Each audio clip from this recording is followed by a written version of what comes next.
नमस्कार, मेरा नाम डॉक्टर अपूर्व शक्ति निगम है। मैं नाक कान गला रोग विशेषज्ञ हूँ।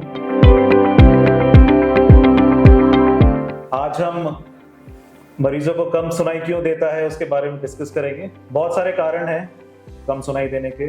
जैसा कि हम जानते हैं कि कान के 3 तरह के पार्ट्स होते हैं। बाहरी पार्ट होता है, एक मध्यांतर पार्ट होता है, इनर पार्ट होता है, एक्सटर्नल ईयर, मिडिल ईयर और इनर ईयर। जब भी इन तीनों पार्ट में कोई भी समस्या आती है तो कम सुनाने वाली स्थिति पैदा होती है। बाहरी हिस्से में अगर कोई मैल जमा हो जाए, कोई आपने फुंसी हो जाए, मवाद जमा हो जाए तो उसकी वजह से कम सुनाई देता है। पर्दे में छेद हो जाए उसकी वजह से कम सुनाई देता है। और जो हमारे वृद्ध लोग होते हैं, एज रिलेटेड डेफनेस जिसको कहते हैं, जैसे जैसे उम्र बढ़ती है उसके हिसाब से आपकी सुनने की क्षमता भी कम होती जाती है। तो इन सब कारण की वजह से हमें कम सुनाई देता है। अब उसको करना क्या है, आगे कैसे क्या इन्वेस्टिगेट करना है। पहले तो हम लोग कान की जांच करते हैं, पर्दे में कोई छेद वगैरह तो नहीं है। उसके अलावा उसके बाद हम ऑडियोमेट्री करते हैं। इसमें सुनाई देने की जांच होती है जिसमें यह पता लगता है कि कान की हड्डियां खराब हो रही हैं या कान की नस खराब हो रही है। अगर कान की हड्डियां हैं तो उसका ऑपरेशन होता है, और अगर कान की नस खराब हो रही है तो फिर उसके लिए मशीन वगैरह हम देते हैं। तो आपको सावधानी क्या रखनी है, एक तो खुद कान में काड़ी नहीं करनी है। हमें लगता है कि कान में मैल हो गया है, कान में वो रुई वाली काड़ी, ईयरबड जिसको कहते हैं, उसको यूज करके हम बाहर निकालें तो उसका कोई मतलब नहीं है, क्योंकि निकलता कुछ नहीं है, मैल अंदर ज्यादा जमा हो जाता है। तो वो ना करें। कान में तेल नहीं डालना है। कान में तेल अक्सर डाला गया है, हमारे कान में भी डाला गया है, बट वो गलत है। बचपन में सब डालते हैं, क्योंकि कान में तेल डालने से कान में फंगस हो जाता है।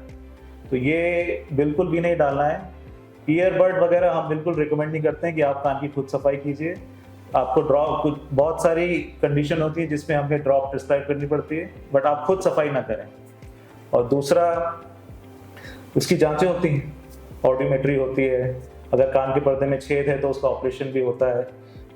फलाना चीजें हैं, बट जो चीज आपको नहीं करनी है वो एक ये है कि कान में तेल ना डालें, कान में काड़ी कुछ ना करें, और रैंडमली कोई भी कान की मशीन लगाने ना पहुंच जाएं। पहले नाक कान गले के डॉक्टर को दिखाएं, वो आपकी कान की जांच करेंगे, उसके बाद ऑडियोमेट्री होगी, उसके बाद अगर मशीन की जरूरत है तो मशीन के लगाएं। बहुत सारे मरीज मेरे पास ऑलरेडी मशीन लगा के आते हैं, उनको जरूरत ही नहीं रहती है।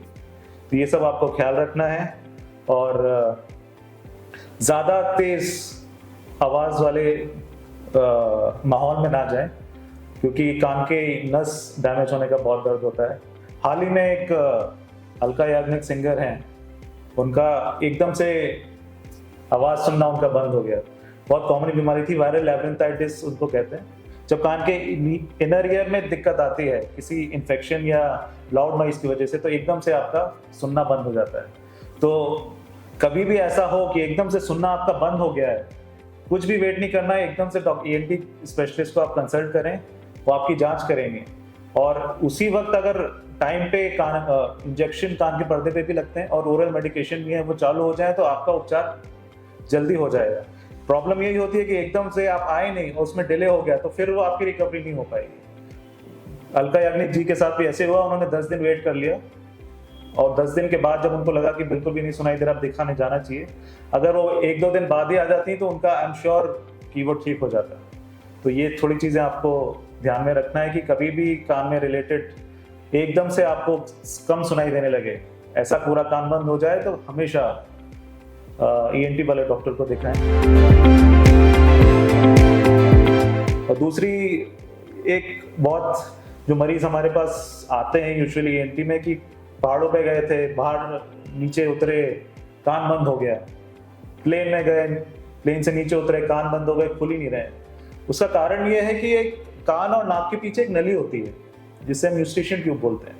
जब भी प्रेशर डिफरेंस होता है तो वो कान की नली जो है वो पिचकती है। वो पिचकती है तो फिर कान के पर्दे को पीछे खींचती है, तो आपको भारी भारीपन लगता है। जैसे ही आप नीचे उतरते हैं, प्रेशर इक्वलाइज होता है, तो फिर कान खुल जाता है। तो जब आप सर्दी होती है तो कान बंद होगा आपका, क्योंकि प्रेशर डिफरेंस आ जाता है। तो उसका यही है कि आप सर्दी को ठीक करें। हम हमारे पास आइएगा, हम ट्रीटमेंट चालू करेंगे, सर्दी ठीक होगी, प्रेशर इक्वलाइज होगा तो आपका कान खुल जाएगा। फालतू में ड्रॉप्स नहीं डालनी है। बहुत सारे मरीज हैं वो वैक्स की ड्रॉप्स खुद ही डाल के आ जाते हैं, उनको तो जरूरत ही नहीं है। आपकी बीमारी कोई दूसरी है, आप उपचार कुछ और कर रहे हैं, तो घर पे बैठे बैठे खुद उपचार ना करें, डॉक्टर के पास आएँ, सलाह लें। बहुत सारी ऐसी बीमारी होती है जिसका इलाज बहुत सिंपल होता है, बट अपन कॉम्प्लिकेट कर लेते हैं खुद ड्रॉप्स यूट्यूब या गूगल पे सर्च कर करके। तेल का मैंने बताया पहले कि तेल भी नहीं डालना है, तेल डालने से कान में फफूंद बन जाती है। खासकर कि अगर पेशेंट डायबिटिक्स हैं, डायबिटिक्स पेशेंट में तो बहुत ज़्यादा फफूंद, हम रोज़ ही डेली बेसिस पे 60 मरीज देखते हैं तो उसमें से 15-20 तो ये फफूंद वाले मरीज आते हैं। सब फफूंद हमें साफ करनी पड़ती है, और कुछ भी रैंडमली ड्रॉप्स ना डालें आप, कभी भी कुछ भी होता है तो उससे और स्थिति गंभीर हो सकती है।